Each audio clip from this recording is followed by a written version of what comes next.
하나님 아버지, 지난 한 주간의 삶을 지켜 보호하여 주시고 귀한 예배의 자리에 인도하여 주시네 참 감사합니다.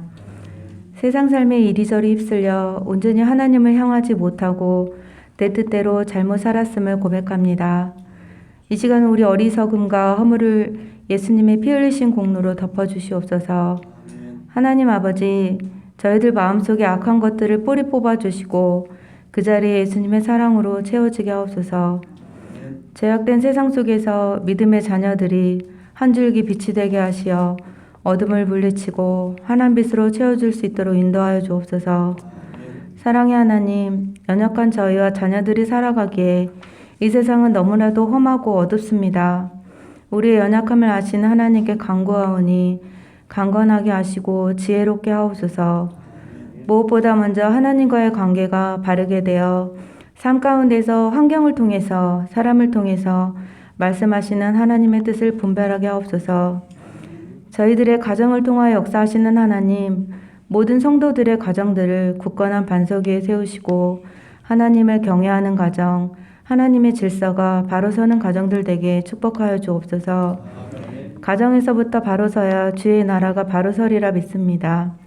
부모는 믿음의 본이 되어 주께서 선물로 보내주신 귀한 자녀들을 사랑과 주님 주신 지혜로 양육케 하시고 자녀들은 하나님의 질서 속에서 부모님을 공경하며 순종하는 복된 가정들 되게 하옵소서. 우리 주일학교 학생부를 축복하여 주옵소서. 전도사님을 비롯하여 여러 교사들이 합심하여 어린 영혼들을 사랑으로 한 명도 낙오되지 않고 올바른 믿음 안에서 복된 하나님의 자녀로 성장할 수 있도록 지혜와 명철함으로 인도케 하여 주옵소서. 우리 아이들이 다음 세대 주님의 일꾼으로서 귀하게 쓰임 받을 수 있도록 인도하여 주옵소서. 간절히 바라고 원하옵기는 새로 세워진 이 정부가 거짓되고 악한 영으로 미혹되지 않고 하나님의 권능 아래 밝게 세워져 가는 나라가 되도록 하시고 백성들이 희망을 품고 살아갈 수 있도록 선한 정치를 펼치게 하옵소서. 이 나라 이 땅이 정치적으로 경제적으로 안정을 찾아가게 하옵소서. 이 폐악한 시대의 교회가 교회답게 세워주옵소서. 세상 속에 물들어가는 교회가 아닌 복음의 권능이 살아있는 교회가 되게 하옵소서. 오직 빛 대신 주님을 전하고자 힘쓰며 애쓰는 교회로 서게 하옵소서.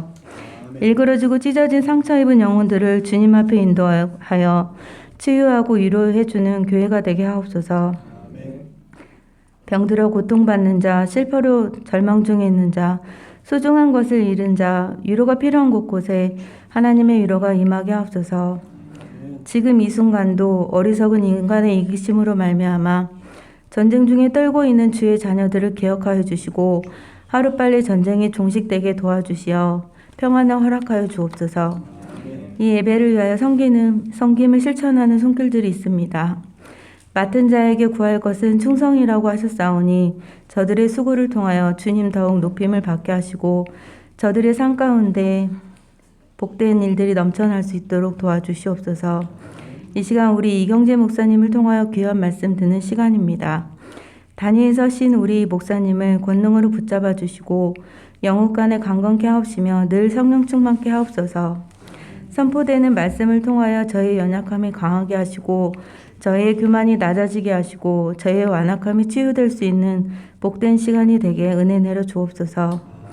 또 이 예배를 위하여 부족하지만 늘 성심으로 준비하는 우리 사른 성가대의 찬양을 기뻐 받아주시고 은혜 내려 주옵소서. 우리를 구원하시고 사랑이 지극하신 예수님의 이름으로 기도드립니다.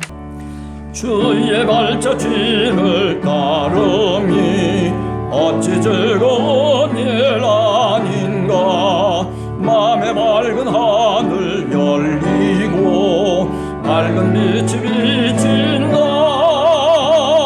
발자취를 따라가자 기쁜 마음으로. 발자취를 따라가자 찬송하며 즐겁게. 주의 발자취를 따름이 어찌 행복한 일 아닌가. 맘에 악한 생각 사라져 밝은 마음 싹 든다. 발자취를 따라가자 기쁜 기쁜 마음으로 발자취를 따라가자. 찬송하며 즐겁게 주의 발자취를 따름이 어찌 든든한 일 아닌가.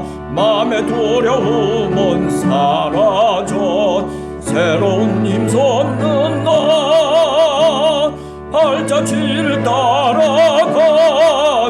기쁜 마음으로 발자취를 따라가자. 찬송하며 즐겁게. 아멘. 이튿날 가이사랴에 들어가니 고넬료가 그의 친척과 가까운 친구들을 모아 기다리더니 마침 베드로가 들어올 때에 고넬료가 맞아 발 앞에 엎드려 절하니 베드로가 일으켜 이르되 일어서라 나도 사람이라 하고 더불어 말하며 들어가 여러 사람이 모인 것을 보고 이르되 유대인으로서 이방인과 교제하며 가까이 하는 것이 위법인 줄을 너희도 알거니와 하나님께서 내게 지시하사 아무도 속되다 하거나 깨끗하지 않다 하지 말라 하시기로 부름을 사양하지 아니하고 왔노라. 묻노니 무슨 일로 나를 불렀느냐. 고넬료가 이르되 내가 나흘 전 이맘때까지 내 집에서 제 구시 기도를 하는데 갑자기 한 사람이 빛난 옷을 입고 내 앞에 서서 말하되 고넬료야 하나님이 내 기도를 들으시고 내 구제를 기억하셨으니 사람을 요빠에 보내어 베드로라 하는 시몬을 청하라. 그가 바닷가 무두장이 시몬의 집에 유숙하느니라 하시기로 내가 곧 당신에게 사람을 보내었는데 오셨으니 잘하였나이다. 이제 우리는 주께서 당신에게 명하신 모든 것을 듣고자 하여 다 하나님 앞에 있나이다. 베드로가 입을 열어 말하되 내가 참으로 하나님은 사람의 외모를 보지 아니하시고 각 나라 중 하나님을 경외하며 의를 행하는 사람은 다 받으시는 줄 깨달았도다. 만유의 주 되신 예수 그리스도로 말미암아 화평의 복음을 전하사 이스라엘 자손들에게 보내신 말씀 곧 요한이 그 세례를 반포한 후에 갈릴리에서 시작하여 온 유대에 두루 전파된 그것을 너희도 알거니와 하나님이 나사렛 예수에게 성령과 능력을 기름 붓듯 하셨음에 그가 두루 다니시며 선한 일을 행하시고 마귀에게 눌린 모든 사람을 고치셨으니 이는 하나님이 함께 하셨음이라. 우리는 유대인의 땅과 예루살렘에서 그가 행하신 모든 일의 증인이라. 그들이 나무에 달아 죽였으나 하나님이 사흘 만에 다시 살리사 나타내시되 모든 백성에게 하신 것이 아니요 오직 미리 택하신 증인 곧 죽은 자 가운데서 부활하신 후 그를 모시고 음식을 먹은 우리에게 하신 것이라. 우리에게 명하사 백성에게 전도하되 하나님이 살아있는 자와 죽은 자의 재판장으로 정하신 자가 곧 이 사람인 것을 증언하게 하셨고 그에 대하여 모든 선지자도 증언하되 그를 믿는 사람들이 다 그의 이름을 힘입어 죄사함을 받는다 하였느니라. 베드로가 이 말을 할 때에 성령이 말씀 듣는 모든 사람에게 내려오시니 베드로와 함께 온 할례 받은 신자들이 이방인들에게도 성령 부어 주심으로 말미암아 놀라니 이는 방언을 말하며 하나님 높임을 들음이러라. 이에 베드로가 이르되 이 사람들이 우리와 같이 성령을 받았으니 누가 능히 물로 세례 베품을 금하리요 하고 명하여 예수 그리스도의 이름으로 세례를 베풀라 하니라. 그들이 베드로에게 며칠 더 머물기를 청하니라. 아멘.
성경을 쭉 읽어보면서 가정에 대해서 온전하게 얘기한 그런 그 사건이라든지 또는 이야기가 어느 곳에 있을까 하고 이렇게 저렇게 이제 살펴봤는데, 그런데 그렇게 많지 않더라고요.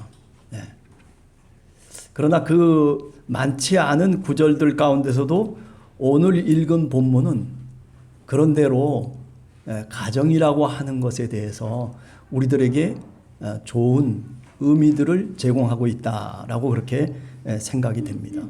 물론 사도행전 16장에 보면 여러분들이 잘 아는 사도 바울과 함께 선교했던 자주장사 루디아에 대한 이야기도 나옵니다마는, 그러나 그 루디아의 사건보다도 더 앞서서 이방인이 그리스도를 믿는 그런 회심 사건의 아주 중요한 모범이 바로 이 오늘 사도행전 10장에 나오는 고넬료 가정이다, 그렇게 말씀드릴 수가 있습니다. 우리가 공간복음서를 이렇게 쭉 읽어보면, 마태, 마가, 누가복음을 읽어보면 로마의 백부장들이 종종 등장하고 있습니다. 아마 예수님 당시에 일반적인 많은 백성들과 접촉이 가장 많았던 그런 로마의 지위가 아마 백부장이 아니었는가, 그런 생각을 해보게 되면서, 그러면서 그렇기 때문에 공간복음서 속에서도 이런 로마의 백부장들이 예상치 않게 종종 등장하고 있습니다. 여러분들이 잘 아시는 것처럼 주님이 십자가에서 돌아가셨을 때에 그때 로마 백부장이 주님을 향해서 마가복음이나 또는 마태복음에서 보면 뭐라고 고백을 합니까? 하나님의 아들이셨도다, 그렇게 백부장이 고백을 합니다. 또 누가복음에 보면 또 똑같은 사건을 놓고 백부장이 뭐라고 고백하고 있냐면 의로운 자다. 오늘 고넬료도 역시 유대 땅 예루살렘에 있는 백부장은 아닐지 모르지만은 사마리아 지방하고 그리고 유대 지방을 관할하는 그런 총독부 관할하에 있는 로마의 백부장이 바로 이 고넬료였다라고 하는 것을 성경은 말씀하고 있습니다. 이 고넬료는 이방인임에도 불구하고 회당 예배에도 참석하고 또는 회당 공동체에 참여하는, 어떻게 보면 유대교에 입교를 한 사람은 아닐런지 모르지만은, 그러나 유대교에 대해서 여호와 하나님 유일신을 섬기는 것에 대해서 상당히 호감을 가지면서 종교 활동을 했던, 신앙생활을 했던 그런 사람들을 가리켜서 우리가 하나님을 경외하는 자다, 이렇게 성경에서는 얘기하고 있습니다. 자, 여하튼 이런 상황 속에서 베드로는 가이사라에서 한 50km 떨어진 욥바라고 하는 또 다른 도시에 베드로는 사실은 와 있었습니다. 그런데 성경을 가만히 읽어보면 욥바에 있는 베드로에게 그리고 가이사라에 있는 고넬료에게 동시에 하나님이 환상을 그들로 하여금 보게 하고 그리고 그들에게 하나님의 음성을 들려주십니다. 베드로에겐 이방인을 포용할 수 있는 그런 포용의 마음을 하나님께서는 그 베드로에게 주기를 원하셔서 짐승을 먹으라고 하는 그런 환상을 베드로에게 보여주십니다. 고넬료가 찾아온 다음에 비로소 이방인들을 하나님께서 사랑하시고 구원하신다라고 하는 그런 하나님의 구원 계획이 있다는 것을 베드로가 비로소 깨닫게 되는 것이죠. 그런데 반해서 이 고넬료는 가이사라에 있는데, 그런데 뭐라고 하나님께서 음성을 들려주시냐면은 욥바에 있는 베드로를 청해오라는 겁니다. 이렇게 구체적으로 하나님이 음성을 들려주시고 계시를 주십니다. 사실 어떻게 보면 이렇게 가이사라에 있고 욥바에 있는 이 두 사람에게 하나님이 환상과 꿈을 통해서 또는 계시의 음성을 통해서 들려주신다라고 하는 것은, 이것은 어떻게 우리가 논리로 설명할 수 있는 것은 결코 아닙니다. 하나님의 계시의 사건이라고 우리가 그렇게 말씀드릴 수가 있을 것입니다. 신비한 성령의 역사라고 우리가 그렇게밖에는 설명할 수가 없는 것이죠. 그러나 분명한 것은 뭐냐면 사도행전에서는 그것이 우연적인 사건이 아니라는 것입니다. 하나님의 구원의 섭리가 그 속에 있고 하나님께서 이 일을 진행하고 있다라고 하는 것을 성경은 우리들에게 분명하게 말씀하고 있는 것입니다. 자, 오늘 본문을 읽으면서 이방인 고넬료 가정이 어떻게 과연 주님의 가정이 되는지를 우리가 한번 살펴보면서, 그러면서 우리 함께하는 교회 성도님들 모두가 함께 은혜를 나누기를 원합니다. 첫 번째, 고넬료는 여러분들이 잘 아시는 것처럼 로마의 백부장이었습니다. 여러분들, 로마라고 하는 제국은 다신을 섬기는 그런 나라였어요. 로마의 신화 그리고 우상 숭배는 말할 필요가 없습니다. 고넬료가 있었던 그 당시에 로마 제국 속에 있었던 종교적인 여러 형태들을 보면 아주 비밀스럽게 믿는 미래 종교들이 있었습니다. 또는 영지주의자들이 있었습니다. 그래서 미트라스라든지 아니면 이시스라든지 아니면 퀴벨레라든지 아니면 디오니소스라든지 엘루시스라든지 이런 많은 그런 이상한 종교들이 신화와 더불어 가지고, 그래서 사람들의 영혼을 미혹하고, 그리고 많은 로마 제국에 있는 사람들이 그런 우상들을 섬기는 그런 죄의 예식 속에 사실은 빠져들고 있었다는 것이죠. 그런데 어떻게 이 고넬료가 이렇게 여호와 하나님을 섬기는 이 유대인들이 믿고 있는 이 종교에 귀의할 수 있었을까라고 하는 것을 생각해 보면, 아마도 제 생각에는 그런 여러 가지 잡다한 신들을 섬기는 것에 대해서 이 고넬료는 아마 환멸을 느꼈을 것이다라고 생각해요. 혼탁한 종교적인 상황 속에서 고넬료는 여호와 하나님을 선택한 것이죠. 유대교의 유일신 여호와를 믿기로 작정했던 사람이 바로 누구냐면 이 고넬료라고 얘기할 수 있는 것입니다. 우리가 사도행전 10장 2절 3절에서는 그 고넬료가 어떤 사람인가라고 하는 것에 대해서 자세하게 설명을 우리들에게 해주고 있습니다. 우선은 하나님을 예배하는 경건한 자다, 이렇게 설명을 합니다. 그리고 율법의 핵심이라고 얘기할 수 있는 이웃 사랑을 실천해서, 그래서 정말 많은 사람들을 위해서 기도하고, 그리고 그가 구제에 힘썼던 사람이었다라고 그렇게 말을 하고 있습니다. 심지어 10장 22절에 보면 바로 그 고넬료가 이방인임에도 불구하고 로마의 백부장임에도 불구하고 그를 뭐라고 얘기하고 있냐면 의인으로 부르고 있습니다. 얼마나 하나님의 마음에 합했으면은 하나님의 천사가 나타나서, 그래서 뭐라고 얘기합니까? 내 기도와 내 구제가 하나님 앞에 상달되어서 기억되신 바 되었다라고 그렇게 천사가 고넬료에게 말씀을 주고 있습니다. 불쌍한 사람들, 그 당시로 보면 유대 민족들이 사실은 로마의 통치를 받고 있는 식민지 아닙니까? 그 중에 힘들어하는 사람들을 찾아가서, 아니 로마의 백부장이 이방인인데도 불구하고 그런데 그들에게 회당을 지어주기도 하고 또 그들을 구제하기도 하고 이런 이웃 사랑을 실천하고 있었다라고 하는 것이죠. 우리가 신명기 6장 5절을 보면 율법의 핵심적인 얘기를 말씀하고 있습니다. 위로는 하나님을 사랑하고, 그리고 옆으로는 누구를 사랑하는 거예요? 이웃을 내 몸과 같이 사랑하라, 그렇게 얘기합니다. 또 뿐만 아니라 뭐라고 얘기하냐면 정말 마음과 뜻과 그리고 힘을 다해서 내 이웃을 내 몸과 같이 사랑하라고 그렇게 율법은 말씀하고 있습니다. 자, 이렇게 본다면 이 고넬료라고 하는 사람은 이방인임에도 불구하고 율법을 철저하게 지키는 말씀의 종이었다라고 하는 것을 우리가 다시 깨닫게 되는 것입니다. 바로 이런 신앙심이 하나님의 마음을 감동시킨 것입니다. 비록 주님에 대해서는, 예수 그리스도에 대해서는 어슴풀에 잘 몰랐지만은, 그러나 그의 진실한 마음, 하나님을 사랑하는 마음을 주님께서 보신 것입니다. 여러분, 오늘 이 고넬료의 본문을 쭉 읽어보면서 저는 한 가지 분명한 것을 생각하게 됩니다. 한 가정 속에 가장이 신앙을 바로 세우고 그리고 신앙심을 갖고 살아가면 이렇게 하나님의 은총이 내린다는 것입니다. 하나님께서 은혜를 베풀어 주신다는 것입니다. 진실한 마음과 그리고 진실한 믿음을 가지고 살려고 한다면, 아니 그렇게 살아가면 하나님이 때가 되면 바로 그 한 사람을 통해서 온 가족이 주님의 은혜와 섭리를 얻게 되는 것입니다.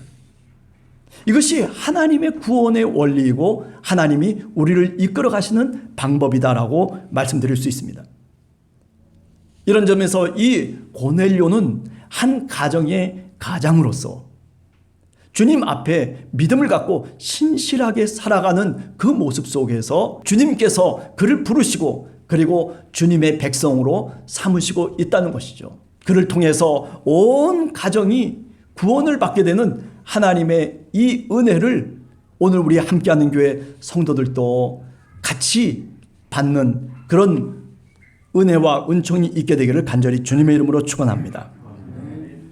두 번째, 고넬료는 자기 자신만의 이득을 위해서 살았던 사람이 아니었던 것 같습니다. 이웃과 함께 나누며 이웃과 함께 나와 가까이 있는 사람들과 함께 마음을 같이 했던 그런 신앙인이었다라는 사실입니다. 그래서 오늘 본문 24절에 보면 그는 베드로를 초청하면서 그러면서 그의 친척과 가까운 친구들을 다 모아서 어떻게 했습니까? 베드로를 기다렸다라고 그렇게 말씀하고 있습니다. 자, 이게 바로 이 고넬료의 삶의 기본적인 태도였다라고 하는 것입니다. 함께 좋은 것을 나누려고 하는 그 마음 자체가 사실 어떻게 보면 행복이고 그리고 그 마음 자체가 하나님이 주시는 축복이라고 그렇게 우리는 말씀할 수 있습니다. 고넬료는 어떻게 하고 있습니까? 오늘 10장 25절을 보면 그 베드로에게 엎드려 절을 했습니다. 이 정도로 고넬료라고 하는 사람은 자신을 낮출 수 있는 사람이고 그리고 엎드려 절할 정도로 그렇게 겸손한 사람이었습니다. 생각해보면 나는 로마인의 백부장이다라고 하는 자기 지위를 갖고 별 볼 일 없는 한 어부에 지나지 않는 저 시골 촌뜨기에 지나지 않는 베드로에게 거드름을 피울 수도 있는 그런 고넬료였음에도 불구하고 그러나 그렇지 않았습니다. 하나님의 종을 바라보면서 하나님의 말씀을 받기 위해서 그는 엎드려 그 베드로에게 절할 정도로 그렇게 마음을 넉넉하게 내놓을 수 있는 하나님의 사람이었다라고 하는 것입니다. 그래서 거북해하던 베드로의 마음에 오히려 평안을 주게 됩니다. 베드로가 무엇을 깨닫게 됩니까? 주님의 뜻이 바로 이방인을 선교하시는 하나님의 구원의 섭리를 비로소 베드로가 깨닫게 됩니다.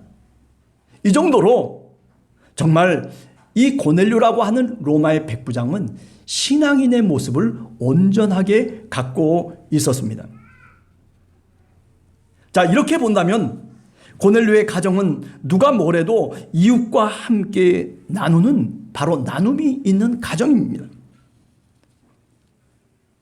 그래서 11장 14절에서부터 15절에 보면 베드로가 많은 유대인들 앞에서 고백을 하고 있습니다. 그래서 내가 그 온 집안 사람들에게 세례를 주고 그리고 그들이 세례를 받고 구원을 받을 수 있게 했다는 것이죠. 누가? 하나님께서 그렇게 하셨다는 것이에요.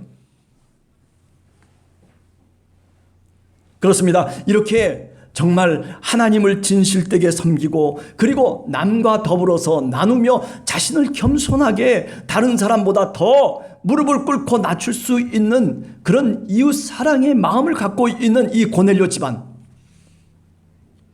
고넬료를 통해서 하나님께서 구원을 베풀어 주시고 있습니다. 이 고넬료의 신앙을 통해서 바로 이 가정이 많은 사람들을 하나님의 백성으로 삼을 수 있는 바로 중보의 다리 역할을 하고 있는 것이다 라고 하는 것입니다. 여러분, 그렇습니다. 오늘 우리 가정도 마찬가지일 것입니다. 오늘 우리들도 신앙의 삶을 살아가면서 우리의 가정을 그렇게 이끌어 가는 것이 마땅한 것입니다. 여러분, 믿음으로 살아가는 가정은 망하지를 않습니다. 어느 한 사람이 정말 하나님 앞에 온전하게만 서 있다면 그러면 그 서 있는 그 믿음을 통해서 하나님은 그 가정을 구원하시고 그 가정에 하나님이 복을 주시는 줄로 믿습니다. 하나님 앞에 살아가는 사람들은 복된 사람들입니다. 아무리 어려운 일이 있고 힘든 일이 우리들에게 부닥쳐 와도 우리의 마음이 흔들리지 아니하고 하나님이 합력해서 선을 이루어 나갈 것을 우리는 굳게 믿으면서 살아가는 사람들입니다. 그렇기 때문에 우리 한 사람 한 사람이 우리 가정이 우리 옆에 있는 이웃들을 향해서 구원의 중보자가 되어야 됩니다. 구원의 다리 역할을 해야 되는 것입니다. 바로 그것을 하나님께서 원하시고 있다는 것이죠.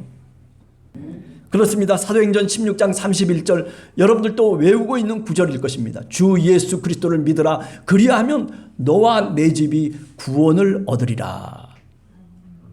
맞습니다. 우리 한 사람이 정말 예수 그리스도를 진정으로 우리가 믿고 참 신앙인이 되면 그러면 하나님의 때에 우리의 가정을 하나님께서 구원하십니다. 우리의 가정을 그만 내버려 두지 아니하시고 우리 가정 속에 하나님의 은총과 은혜와 축복을 주시는 줄로 굳게 믿습니다. 이런 믿음이 여러분과 우리의 믿음이 되기를 간절히 주님의 이름으로 축원합니다.